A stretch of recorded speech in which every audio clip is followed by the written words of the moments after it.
창조하신 모습 떠난 우리를 예수님만께 믿으소서.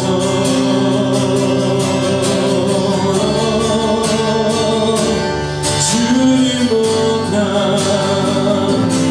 서지 않고 겸손하게 주님의 말씀 기다리니 주님 손에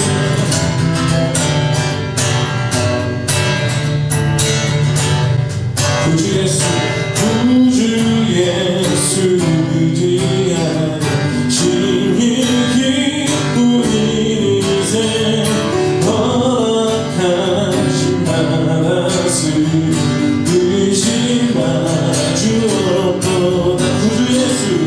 주 예수 의지하는 죄악 벗어버리네 아니 받고 영생하는 주께 모두 얻어 예수 믿는 것을 가득 증거한도다. 예수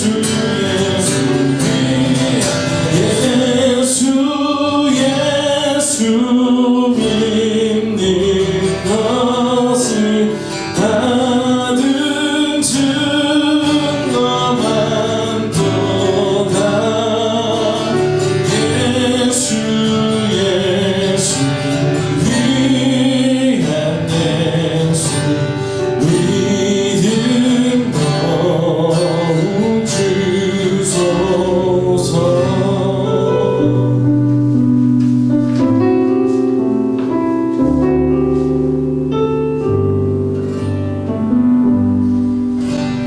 아버지 사랑 내가 노래해 아버지 은혜 내가 노래해 그 사랑 변함없으시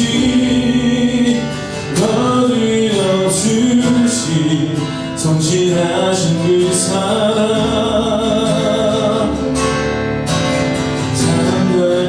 걷지 않으시는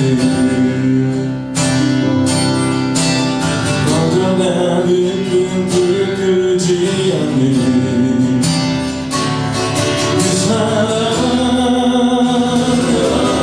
예수 그 사랑 나 위에 누구시 나 위에 다시 사신 예수 그리스도 다시 오신 그 사랑 주님도 생명도 천사도 하늘의 어떤 곳에도 끊을 수 없는 영원한 그 사랑 예수 다시 한번 가자. 그 사랑 나 위에 누구시 나 예수 그리스도 다시 오실 그 사랑 주님도 천장도 천사도 하늘의 어떤 곳에도 끊을 수 없는 영원한 그 사랑 예수 영원한 그 사랑 예수 영원한 그 사랑 영원한 그 사랑 예수. 오늘 우리에게 허락하신 말씀 출애굽기 2장 1절에서 10절까지의 말씀입니다.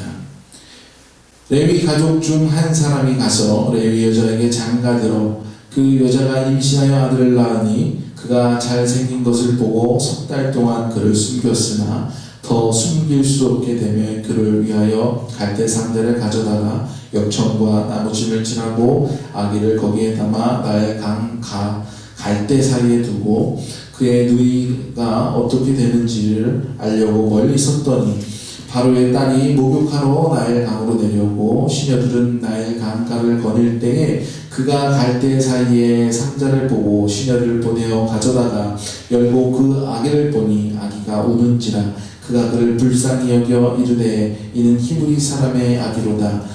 그의 누이가 바로의 딸에게 이르되 내가 가서 당신을 위하여 히브리 여인 중에 유모를 불러다가 이 아기에게 젖을 먹이게 하리이다. 바로의 딸이 그에게 이르되 가라 하매 그 소녀가 가서 그 아기의 어머니를 불러오니 바로의 딸이 그에게 이르되 이 아기를 데려다가 나를 위하여 젖을 먹이라. 내가 그 삭슬 주리라. 여인이 아기를 데려다가 젖을 먹이더니 그 아이가 자라매 바로의 딸에게 데려가니 그가 그의 아들이 되니라. 그가 그의 이름을 모세라 하여 이르되 이는 내가 그를 물에서 건져냈으나 하였더라. 아멘. 이렇게 우리가 다시는 물을 수 없는 2019년이 되었습니다. 한동안 우리가 또 연도를 말할 때나 아니면 어디 가서 관공서에서 연도를 기록할 때 한동안 2018년으로 헷갈리면서 적겠죠. 그러다가 시간이 지나서 2019년도 익숙하게 될 줄로 믿습니다. 저는 여러분의 개개인의 환경과 지금 상황이 어떤지 이야기를 통해서 들은 것도 있지만 세세하게는 잘 알지 못합니다. 그런데 여러분들보다 여러분의 상황을 잘 아시는 분이 계십니다. 우리 하나님께서 2019년 가운데 여러분과 함께 하시길 원하십니다. 제가 여러분에게 지금 정확히 확신이 말씀해 드릴 수 있는 것 단 한 가지는 하나님께 맡기는 삶을 사는 것이 가장 좋은 삶의 방법이다라는 것입니다. 여러분도 그렇게 맡기고 살아갈 수 있는 저 여러분들을 소망합니다. 오늘 본문의 말씀을 보시면 아시겠지만 주일이 지난 지 하루밖에 안 됐잖아요. 지난 주일 그 다음 말씀에 이어지는 말씀입니다. 지난 주일의 말씀을 대충 이야기해 보면 애굽의 총리였던 요셉이 죽고 그의 자녀들도 죽고 요셉을 아는 사람들도 다 죽은 후 그 바로의 이야기를 다 아는 사람이 죽은 후 새로운 바로가 애굽에 세워졌어요. 그리고 그들이 보니까 이스라엘 민족들이 너무 형통하고 너무 성장하는 것을 보니까 두려움을 느낍니다. 혹 이들이 우리를 치는 것은 아닌가? 이들이 우리를 위해 일하고 있는데 이들이 만약에 떠난다고 하면 어떡하는가? 그래서 바로가 이 이스라엘을 억압하기로 하죠. 그래서 노역을 심하게 한다라고 이야기를 나눴습니다. 그런데 그렇게 노역을 심하게 하고 억압하면 억압할수록 이스라엘 민족들이 움츠러드는 것인가? 그렇지 않고 하나님의 약속대로 더욱더 강성해지고 이들이 번창하였음을 성경에서 말하고 있었습니다. 그 다음에 바로가 또 생각했겠죠. 어떻게 이들은 노역을 그렇게 하고 힘들게 일을 해도 이들이 굽혀지지가 않네. 그 다음 단계로 어떤 방법을 썼냐 하면 출애굽 1장 16절에 보면 바로가 히브리 산파 십부라에게 명령을 합니다. 이르되 너는 히브리 여인들을 위하여 해산을 도울 때 그 자리를 살펴서 아들이거든 그를 죽이고 딸이거든 살려두라. 한마디로 어린아이들을 도륙하면서 이스라엘의 씨를 말리겠다라는 얘기입니다. 말 그대로 갓난아기를 죽이도록 산파들에게 명령한 것입니다. 그런데 이 산파들은 하나님의 사람이었어요. 하나님을 경외하는 사람이었어요. 바로의 말을 듣지 않습니다. 바로가 어떻게 된 일이냐라고 물을 때 이렇게 얘기하죠.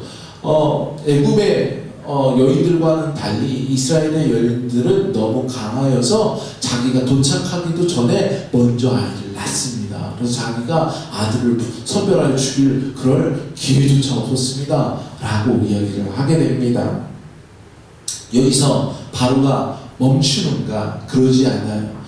이제 바로가 다음 단계를 밟게 되는데 이제 산파들에게 선포하는 것이 아니라 모든 사람들에게 선포합니다.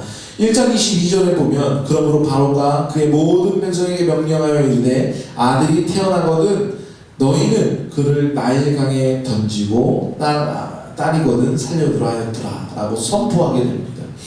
아들이 태어나거든 그것을 목격한 이웃 주민 가운데 누가 아이를 낳는데 아들이다 라는 소문이 들리거든 그 아이를 죽이라 라고 얘기합니다. 그 방법은 어떻게 합니까? 나일강에 던지라 라고 얘기하고 있어요.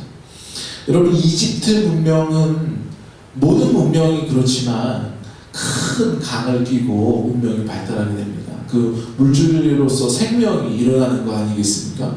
나일강은 이집트 문명을 일으킨 강입니다. 그곳에서 이집트가 성장하고 이집트가 그곳에서 생명을 얻어 살게 되었던 것입니다.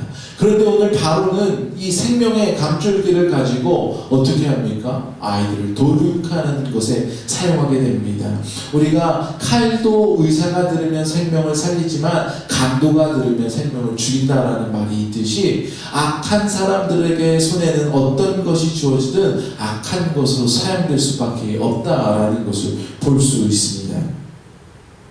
이스라엘 민족들은 이스라엘 민족들에게 지금 난관이 부딪혔죠. 이들은 아이를 낳게 되면 그 다음에는 최대한 이 아이를 숨겨서 길러야 하는 그 어려움에 봉착하고 있습니다. 그러다가 들키게 되면 그 아이가 죽게 되는 일에 처한 것입니다. 여기서 요게벳이라는 여인이 등장합니다. 물론 오늘 본문에는 그 이름이 거론되지 않아요. 그런데 내용을 보아 알 수 있겠지만 모세의 어머니의 이야기가 나옵니다. 이 모세의 어머니가 바로 요게벳이죠. 이 요게벳도 아이를 낳아 몰래 길렀습니다. 아이가 작을 때는 울음소리도 작아요. 저희 시온이가 벌써 이제 2살이 되었네요. 지금 이 시간으로 2살이 되었어요. 우리는 한국 나이로. 이 아이가 맨 처음에 태어났을 때는 정말 조그매서 우는 소리도 너무 작았어요. 때로는 밤에 제가 피곤해서 자면 아이가 깨서 울 때 못 듣고 잘 때도 있어요. 그것 때문에 아내한테 많이 혼났습니다. 아이가 우는데 왜 안 일어나냐고. 아이가 작을 때는 울음소리도 작았어요. 그런데 오늘 말씀해 보니까 3달이 되면서 3년이 지나면서 더 이상 아이를 숨길 수 없게 되는 거예요. 아이가 쑥쑥 자라다 보면 우유도 많이 먹고 몸이 성장하게 되면 성량도 늘어나겠죠. 그러면서 울음소리도 점점 커지게 됩니다. 그러면 이웃에게 그 울음소리가 당연히 들릴 수밖에 없게 됩니다. 여기서 요게벳은 결정을 해야 됐어요. 이 아이를 들켜서 아이가 죽게 되는가 아니면 이 아이를 어떻게 살려보도록 해야 되는가. 요게벳은 이렇게 하도록 합니다. 갈대 상자를 가져다가 역청과 나무진으로 바르는데 이거는 방수 처리를 하는 거죠. 그 바구니에 아기를 담아 나일강에 띄우게 합니다. 우리 성도들 머리 가운데 이 장면을 생각하면 영화나 어떤 애니메이션에서 봤던 그런 장면들이 먼저 떠오를지 모르겠어요. 막 이렇게 강물이 넘실넘실 거리는데 그 갈대 상자가 위태위태하게 막 이렇게 가는 그런 장면을 우리가 연상하는지 모르겠습니다. 그런데 생각해 보십시오. 우리가 어렸을 때 종이배를 냇물가에 띄우는 것도 위태위태하고 그게 갑자기 물에 휩쓸리면 안타까워 하잖아요. 그런데 아이를 실은 그 갈대 상자를 어머니가 그 강에다가 넣을 때에 어떤 마음으로 그 강에다가 넣겠습니까? 오늘 말씀을 보면은 본문 3절을 자세히 보면 나일 강과 갈대 사이에 두고 우리가 영화나 어떤 애니메이션에서 드라마틱하게 연출된 그런 강물이 넘실거리는 그런 곳에 놓은 것이 아니라 강과 갈대 사이에 그 상자를 놓았다라고 이야기하고 있어요. 여러분, 강가에 갈대가 있는 그런 강가를 보셨을 것입니다. 어느 곳에 갈대가 자라납니까? 물살이 잔잔하고 물수위가 깊지 않은 곳에 갈대가 자라납니다. 그리고 그 상자를 갈대 사이에 놨다라는 것은 그 상자가 파도가 어느 정도 쳐도 흔들리거나 쉽게 쓸려 내려가지 않고 안정적이게 그 강가에 떠 있을 수 있겠다라고 우리는 생각할 수 있게 되는 거죠. 그리고 이 요게벳은 이 아이를 그냥 그렇게 방치해 두었는가? 그렇게 하지 않고 4절 말씀에 보면 그의 누이로 하여금 멀리서 지켜보게끔 하고 있는 것을 볼 수 있습니다. 요게벳은 이 아이를 살리기 위해서 최선을 다하여 강에 던져 넣은 것입니다. 여기서 바로의 그 행보에 큰 차이점을 알 수 있죠. 바로는 그 나일강의 아이를 죽이기 위해, 민족을 몰살하기 위해 그 강에 아이를 던져 넣으라 했다면, 요게벳은 바로 아이를 생명을 살리는 일에 그 강에 아이를 던져 넣었다라는 것입니다. 우리 하나님께서는 악인의 그 악함까지도 바꾸어서 하나님의 선한 일로 사용하시는 줄로 여러분 믿으시기 바랍니다. 그리고 그 강가가 어떤 강가였는가? 바로의 딸 공주가 바로 목욕을 하러 나오는 곳이었습니다. 바로의 딸이 그 강으로 내려왔을 때 5절과 6절 말씀에 보면 갈대 사이에 상자를 보고 시녀를 보내어 가져다가 열고 그 아기를 보니 아기가 오는지라 그가 그를 불쌍히 여겨 이로써 이를 지켜보던 모세의 누이가 그 바로의 공주에게 가서 자기 어머니를 유모로서 소개시키면서 모세가 바로의 왕자로서 살아갈 수 있도록 또 그 요게벳이 그 아들을 양육할 수 있도록 하는 놀라운 하나님의 역사심이 있었다라는 것입니다. 아까도 이야기했듯이 만약에 그 갈대 산위에 상자를 놨지만 그래도 폭우나 아니면 그래도 어떤 파도로 인하여서 아니면 그 상자 안에 아이가 버둥거려서 상자가 뒤집어졌다라고 한다면 어떻게 했겠습니까? 만약에 바로의 공주가 먼저 그 상자를 발견한 것이 아니라 그 강가를 거니던 시녀들이 먼저 그것을 발견하거나 아니면 다른 애굽 사람이 그 상자를 먼저 발견해서 모세를 발견했다면 모세의 생명은 어떻게 될지 확신할 수 없는 것입니다. 그러나 하나님께서는 이 아이의 생명을 보장하셨습니다.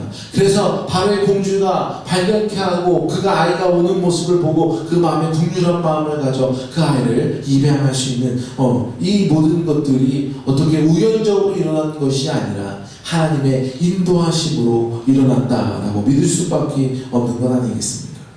그리고 10절 말씀에 보면 그 아이의 이름을 모세라 하여 이르되 이는 내가 그를 물에서 건져냈습니다 라고 말씀하고 있어요. 여러분, 모세의 이름이 그를 물에서 건져냈습니다 라는 그 뜻입니다.